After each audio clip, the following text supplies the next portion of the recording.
दिनों में उनका गोश्त ढल गया, गोश्त खत्म हो गया, हड्डियां निकल आई। तो ऐसे मरीजों के ऊपर भी अगर अलामत हमें कुछ स्पेसिफिक इसकी मिल जाए तो बहुत अहम जो है ना काम करेगी ये। इसके अलावा जैसे मैंने बताया कि ये असाब के ऊपर बड़ा इफेक्टिव रोल है इसका। असाब जब कमजोर हो जाए, ज़ोफ़े असाब हो जाए, मिर्गी की सूरत हो जाए, जल्दी तकालीफ आ जाए, बच्चों के सहाल जिसमें बच्चे तेजी से सूखते जाएं, यानी ऐसे सहाल जो किसी भी सूरत में कंट्रोल नहीं हो रहे, वो दिन ब दिन बच्चा सूखता जा रहा है, वो बहुत कमजोर हो गया है और बेशुमार अद्वियात से वो अगर सहाल ठीक नहीं हो रहे तो ट्यूबरकुलिनम हाई डोज के अंदर एक डोज ही काम कर जाएगी। यहाँ एक डोज की बार बार बात इसलिए हो रही है, जितने भी नसोर्स हैं ये होम्योपैथी का असूल है और हर होम्योपैथ इसके ऐसे कह लें कि इसके अलावा अगर काम करेगा तो फिर खराब होगा, खुद भी और दूसरे पेशेंट भी। अगर नोसोर्स को हमने रिपीटिशन की तरफ लेके गए तो फिर ब्लंडर होंगे, फिर प्रूविंग होगी, तो प्रूविंग के फिर अगर आपके पास हथियार नहीं है उसको काटने के, उसको रोकने के, उसको खत्म करने के, उसके असरात को, तो फिर समझे आपके हाथ से तीर निकल चुका है और उसने बंदे को मारना ही मारना है। तो इसलिए ये जो नसोर्स हैं जितने भी हैं बसमेत ट्यूबरकुलिनम जो है, ये आपने इस एहतियात के साथ इस्तेमाल करने हैं कि हमने इसको रिपीट नहीं करनी और इसको हाई डोज 200 से नीचे आप सोचे भी ना किसी सूरत में भी, ठीक है।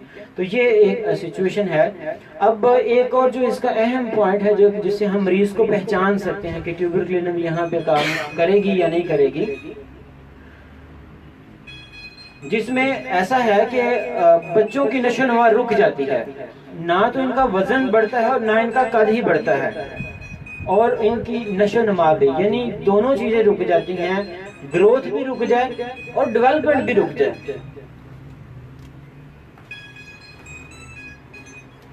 ऐसे बच्चे जिनकी डेवलपमेंट और ग्रोथ दोनों रुक जाएं, जो मैंने पहले अर्ज किया डेवलपमेंट क्या और ग्रोथ क्या है, ना उनकी नशोनुमा प्रॉपर हो सके, उनका वजन भी नहीं बढ़ रहा, उनका कद भी नहीं बढ़ रहा और उनकी जो मेंटल लेवल है, मैच्योरिटी भी उसकी ग्रो नहीं कर रही, वो हमेशा, यानी कुछ लोग ऐसे होते हैं जैसे ब्रेटाकार्प लोग होते हैं कि वो कद में ठीक ठाक हो जाते हैं, बेहतरीन हो जाते हैं, लेकिन उनकी हरकतें, उनकी अदात बच्चों जैसी होती है, यानी वो अगर बच्ची है तो वो गुड़ियों के साथ खेलेगी और अगर बड़ा बच्चा है तो वो बच्चों के साथ खेलेगा, यानी वो अपने आप को बच्चा ही ज़हनी तौर पर समझता है। तो इसी तरह ये ट्यूबरकुलिनम भी जहाँ पे ग्रोथ और डेवलपमेंट दोनों रुक जाएं वहाँ पे काम करती है, जहाँ पे बच्चों की नशोनुमा, उनका वजन कम हो जाए, उनकी हड्डियाँ निकल आए, उनका गोश्त खत्म हो जाए। यानी ट्यूबरकुलिनम के जिस्म के ऊपर जैसे मैंने अर्ज की कि सबसे बड़ी पहचान ये है कि उसके जिस्म पे गोश्त नहीं आता। नमूनिया अगर हो जाए तो हमारे पास बेशुमार अद्वियात हैं, लेकिन नमूनिया की जो आखिरी स्टेजेस होती हैं उसमें ट्यूबरकुलिनम बड़ा अहम रोल अदा कर सकती है, और जहाँ पे सारी अद्वियात काम ना करें और नमूनिया के अंदर सिचुएशन ऐसी हो जाए तो आप देखिएगा कि वहाँ भी ट्यूबरकुलिनम की जो अलामात हैं वो बड़ी वाज़ह होकर सामने आ जाती हैं और वहाँ से मरीज़ को वो वापस ज़िंदगी की तरफ ला सकती है। अगली जो एहसासात के हवाले से बात करूंगा, पहले मैंने बात की टाइप्स के हवाले से, बाद में मैंने बात की जो अलामात हैं जिनसे हम जो प्रूविंग के जरिए, जो तजर्बात के जरिए सामने आई हैं। अब इस मरीज के एहसासात क्या होते हैं, ये बड़े अजीब से एहसासात हैं, जैसे उसके जो दिमाग है ना, उसका लोहे का छल्ला डाल के उसको ना भेजा जा रहा है, उसको दबाया जा रहा है या प्रेस किया जा रहा है। दांत एक दूसरे के साथ ऐसे महसूस होता है, फीलिंग ऐसी है कि जैसे जबड़े दोनों आपस में मिल गए, दांत आपस में चिपक गए, यानी अल्फी लगा दी है, ऐसे महसूस, उसको खोलने का दिल ही नहीं कर रहा, उसको ऐसे महसूस होता है कि ये जुड़ चुके हैं। तो ये एक इसकी अहम अलामत है। और इसमें जैसे वो कलकेरिया काब में होता है ना, जैसे गीली जुराबें पहनी होती हैं, इसको लगता है इसकी कमर पे गीला कपड़ा रखा हुआ। तो ये एक इसकी बड़ी की पॉइंट, की नोट है इसका। इसमें जैसे जब इसके जिस्म पे गोश्त ही नहीं है, इसमें अंदर ठंड आ गई है, दिमाग की ज़ोफ़ हो गया है, कमज़ोरी हो गई है, तो क्या ये बंदा थकावट और कमज़ोरी महसूस नहीं करेगा? लाजमी करेगा। यानी अगर जो प्रूविंग नहीं हुई तो उनके असूल वज़ा कर लेते हैं, उन चीज़ों के ऊपर, उन असूलों के ऊपर और उन अलामात के ऊपर जो हमें मिल चुकी हैं और बड़ी ठंडिक है, उनके ऊपर हमने असूल वज़ा कर लिए कि ठंड है और उसमें क्या क्या हो सकता है, क्या क्या नहीं हो सकता। और जब सारा कुछ कमजोरी होगी या तो फिर ज़ाहिर है थकावट भी रहेगी और उसकी जहनी और जिस्मानी दोनों कमजोरियां फील करेगा और हर वक्त थकन, हर वक्त सुस्ती और काहली भी महसूस करेगा। और स्पेशली जो इसकी ये काहली और सुस्ती और कमजोरी ये रात के खाने के बाद ज्यादा होती है, बेहद कमजोर हो जाते हैं और ऐसी कमजोरी ज़ाहिर होती है जैसे फालज की तरफ लेके जाएगी उसको।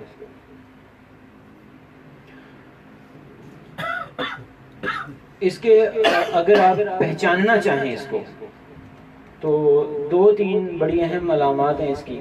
आप जब इसे हाथ में लाते हैं तो इसके हाथ ठंडे होंगे। जब हाथ ठंडे हैं तो अगर पाँव गर्म होंगे तो फिर ट्यूबरकुलिनम नहीं है। इसके पाँव भी ठंडे होंगे। इसको ठंड बड़ी लगती है। अगर इससे आप पूछे ना कि ठंड ठंड बड़ी लगती है, गर्मियों से गर्म पानी ना नहाना पड़ता, यानी इसका मरीज शायद सर्दियों में गर्मियों में भी टोपी पहन के रखे, यानी इस अंदाज से ठंड लगती है। तो बेसिकली अच्छा, इसके साथ साथ एक और बड़ी अहम जो मेरी प्रैक्टिस में भी बात चीज आई कि इसको ठंड के साथ साथ गर्मी भी फील होती है। आप अंदाजा करें इस बात का कि ये असूली बात है कि आप ठंडे पानी में हाथ रखें या ठंडे पानी से नहा के गर्म जगह पे चले जाए तो आपको ठंड लगेगी कि गर्मी लगेगी? आप ठंडे पानी से नहा लें या ठंडे पानी में हाथ रखें तो आपको बाहर का टेम्परेचर ज्यादा महसूस होगा, यानी ज्यादा गर्म महसूस होगा। अगर आप गर्म पानी में हाथ रखें तो बाहर की गर्मी आपको कम महसूस होती है, आपको वो हवा लगेगी गर्म तो आपको ठंडा ठंडा महसूस होगा। तो ये एक नेचुरल सी बात है कि जहाँ ठंड ज्यादा होती है फिर वहाँ गर्मी भी ज्यादा लगती है। इसी असूल के तहत ये नेचुरल रूल है, ये यूनिवर्सल लॉ है, कैन नॉट बी चेंज, ये चेंज नहीं हो सकते। तो जब हम एक सर्दी के अंदर रहेगा हाथ, उसको जब निकालेंगे गर्म मौसम में तो उसको गर्मी ज्यादा महसूस होगी। ठीक है जी। जैसे एसी से हम निकलते हैं तो फिर पसीना कितना आता है? आम बंदों से ज्यादा आता है या नहीं आता? एक बंदा एसी में बैठा हुआ है और एक बंदा आम टेम्परेचर में है, उसकी निस्बत उस बंदे को पसीना और गर्मी ज्यादा महसूस होती है, सफोकेशन ज्यादा महसूस होती है जो ठंड से आया है। इसका मतलब ये हुआ कि जो ट्यूबरकुलिनम का पेशेंट होगा उसको ठंड की तो लगती ही लगती है, लेकिन वो गर्मी भी बर्दाश्त करने के काबिल नहीं होता, उसको गर्मी भी ज्यादा फिर महसूस होगी क्योंकि वहां ठंड ने अपना डेरा जमाया हुआ है। एक और इसकी बड़ी अहम अलामत है जो हम लैक्सिस की तरह पहचान सकते हैं कि लैक्सिस का बंदा आंखें फाड़ के घूर के और स्टेरिंग आइज की तरह। इसकी एक बड़ी जबरदस्त पहचान है कि इसकी ये जो गर्दन है यहाँ पे ये गड़ा पड़ता है सांस लेते हुए बोलते हुए, और दूसरी जब ये बोलेगा तो इसकी ये जो रगें हैं ना गर्दन की ये फूल जाती है। अगर आपने सारी सिम्टम ले ली हैं और अगर आपको ये महसूस होता है कि ये बंदा ट्यूबरकुलिनम का है तो आखिरी टच ये भी देख लें कि क्या गड़ा पड़ रहा है या इसकी रगें फूल रही हैं बोलते हुए, तो फिर आप ट्यूबरकुलिनम को जरूर मतलब अथेंटिक कह लें कि ये अथेंटिक होगी बात। तो इसी सिचुएशन में जो इसकी जहनी कैफियत होती है जहाँ पे हमने कंफ्यूज नहीं होना, वो मैंने एक तो बता दी आपको कि इसको एक बंदा अगर डॉक्टर साहब गर्मी बड़ी लग रही है तो उसको ये भी देख लें कि सल्फर से पहले ट्यूबरकुलिनम की तरफ तो नहीं जा रहा, इसको गर्मी लग रही तो क्यों लग रही, रूट कॉज पे चले जाए। अच्छा, ये बंदा टिक के नहीं बैठ सकता, डिजायर टू वॉक कह लें, desire to here and there, यानी उसको पता ही नहीं मैंने कहाँ बैठा, और ये खुश रहेगा चलने फिरने में। अब रिस्टॉक्स का पेशेंट भी अगर आप देखें तो उसको चलने फिरने में मजा आता है या चलने फिरने में उसकी तकलीफें कम रहती हैं। तो ट्यूबरकुलिनम को हम मोडेलिटीज में तो नहीं लेंगे, लेकिन इसकी सिम्टम में ये है कि ये बंदा एक जगह बैठेगा नहीं, ये मुसाफिर है, ये मुसाफिर है, ये टिकता नहीं है। मेरे जो पर्सनल जो क्लिनिकल प्रैक्टिस के अंदर ट्यूबरकुलिनम का एक पेशेंट, नींद नहीं आती, बिल्कुल नींद गायब है, लेट नाइट तक जाग रहा है बंदा और फिर सो गया तो सुबह फिर लेट ही उठना है, फिर उठाए जो मर्जी उसको, ये उठता नहीं। ठंड है ना जी, बस ठीक है। तो ये नींद के हवाले से इसकी ये कैफियत होती है। और मेरे पास एक पेशेंट था 22 साल का नौजवान, बिल्कुल स्मार्ट, जैसे मैंने पहले उसकी कॉन्स्टिट्यूशनल सिचुएशन बताई है तो उसी तरह का था, और नींद उसकी नहीं थी, प्यास उसको नहीं थी, यानी हम पानी के बगैर, चाहे हमें प्यास है या नहीं है, पानी के बगैर हम एक दिन गुजार नहीं सकते।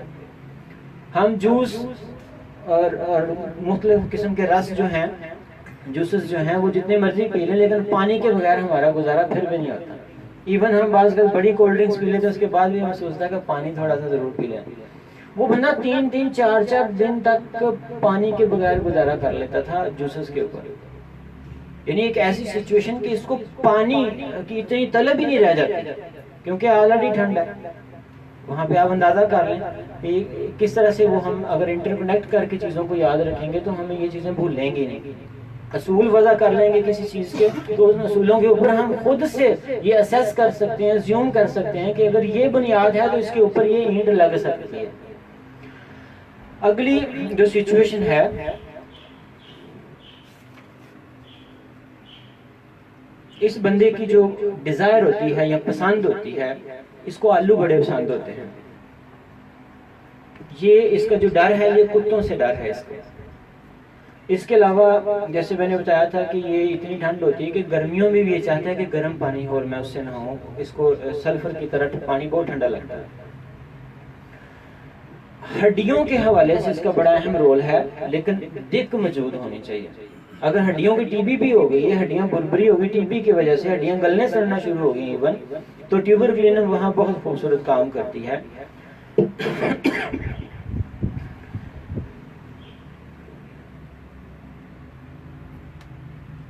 इसी तरह एस्थमेटिक जो पेशेंट होते हैं, जो पुराने, जिनके दम में खारिश दबा दी गई हों, वहाँ बहुत अच्छा काम करती है। इसके अलावा जिल्दी अमराज में हम लोग समझते हैं सल्फर बड़ी खूबसूरत दवा है, बहुत बड़ी दवा है। मैं समझता हूँ यहाँ भी ट्यूबरक्लिनम जो है वो जिल्दी अमराज के हवाले से भी सरताज दवाओं का दर्जा रखती है। जैसे कि धद्दर है, चंबल है, जो पुरानी हो चुकी हैं, खुश्क हो चुकी हैं, यानी दब चुकी हैं, ऐसी चीज़ों को भी ये जो है ना ख़त्म करने का सलाहियत रखती है ट्यूबरक्लिनम। तो कैंसर जैसी सिचुएशन में भी अगर इस तरह की जो हिस्ट्री मौजूद है तो कैंसर को भी ओवरकम करेगी। इस का पेशेंट का जो उजलाती निज़ाम है, यानी जो उजलात हैं इसके, जैसे मैंने कहा इसके गोश्त ही नहीं दिखता, तो जब गोश्त ही नहीं दिखता तो इसके सारे के सारे उजलात जो होते हैं ये बड़े कमज़ोर हो जाते हैं, बहुत ज़्यादा कमज़ोर है, जिससे कमज़ोरी और थकावट का अंसर पाया जाएगा। इसके अज़ा फिर लटक जाएंगे। जब इतनी कमज़ोरी हो जाएगी तो अज़ा का लटकना इसमें ज़रूर पाया जाएगा। पेट इसका फूला हुआ होता है, जैसे उल्टी प्लेट नहीं रखी होती औंधी करके, तो इस अंदाज से ये। और इसका जो डायबिटीज़ के ऊपर फंक्शन है वो बड़ा कमाल का फंक्शन है। अगर डायबिटीज़ को भी हम किसी चीज़ से ख़त्म कर सकते हैं तो ट्यूबरक्लिनम की हाई डोज से हम उसको ख़त्म कर सकते हैं। आँख के हवाले से अगर देखा जाए तो आँख के लेंस की सफाई के हवाले से ये बहुत कमाल का दर्जा रखती है। जो आँख का लेंस है, जैसे आप समझे कैटरैक्ट हो जाना या ग्लूकोमा हो जाना, इस तरह की सिचुएशंस के अंदर भी जो लेंस है उसकी सफाई को, ये समझे वाइपर फेर रही है, तो इसकी पोटेंशियल हाई डोज में यूज़ होनी है। नीचे तो हमें नोसोड में आना है नहीं। इसके साथ साथ ये भेंगापन, आंखों की जो टेढ़ापन आ जाता है, उसमें भी बड़ा अहम किरदार अदा करती है। तो ये सारी की सारी सिचुएशन ट्यूबरक्लिनम के पेशेंट को पहचानने में, मरीज़ को पहचानने में अहम किरदार अदा करेंगी। और यही बेसिक असूल हैं कि जो हम अपने मटीरियल मेडिका में आगे लेके चल सकते हैं। किसी भी दवा को जब आप लिखें तो उसमें आप ये ज़रूर देखें कि इसका बुनियादी असूल क्या है, किस बुनियाद पे ये कॉन्स्टिपेशन हो रही है, किस बुनियाद पे ये बंदा खौफ में मुब्तला आ रहा है। तो जैसे ही किसी भी रेमेडी की आप रूट कॉज पे चले जाते हैं, यकीन जानिए अगली लामत आपके खुद में ज़हन आना शुरू हो जाती हैं कि अगर ये है तो फिर ये भी लाजमी होगा, ये भी लाजमी होगा। मसलन अगर सूरज चमक रहा है तो फिर गर्मी भी होगी, ये धूप भी लगेगी। तो यानी इस अंदाज से कि हमें इतना वसूख के साथ और इतने एतमाद के साथ हम चीज़ों को फिर खुद से समझना शुरू कर देते हैं, असेस करना शुरू कर देते हैं, क्योंकि बात असूलों की है। अगर हमारी आज की नाकामी की सबसे बड़ी वजह देखी जाए वो मॉरली हो, यानी अखलाकियात के हवाले से, वो फाइनेंशियली हो, वो घरेलू हो, वो सोसाइटी की हो, वो सियासत की हो, या वो होम्योपैथी की हो, या वो एलोपैथी की हो, या वो तिब की हो, वो एक ही है कि हम असूलों पे नहीं रहे। हमने असूलों का जो है ना उनसे किनारा कशी इख्तियार कर लिया है और अपनी बातों के ऊपर हमने कैसल्स बनाना शुरू कर दिए, हवाई किले बनाना शुरू कर दिए।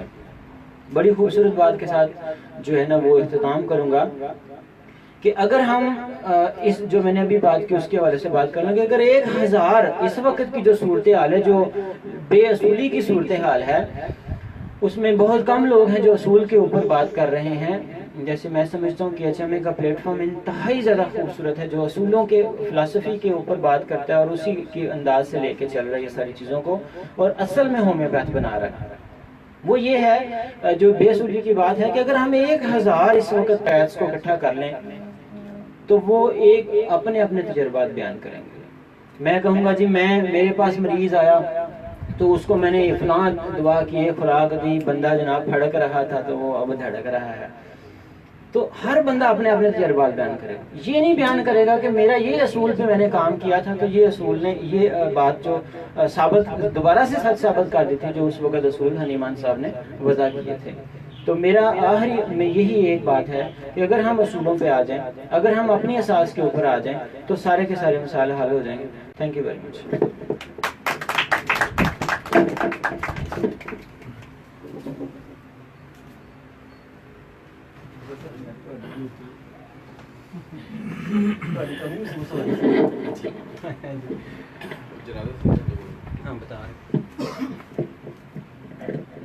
माशाल्लाह जी।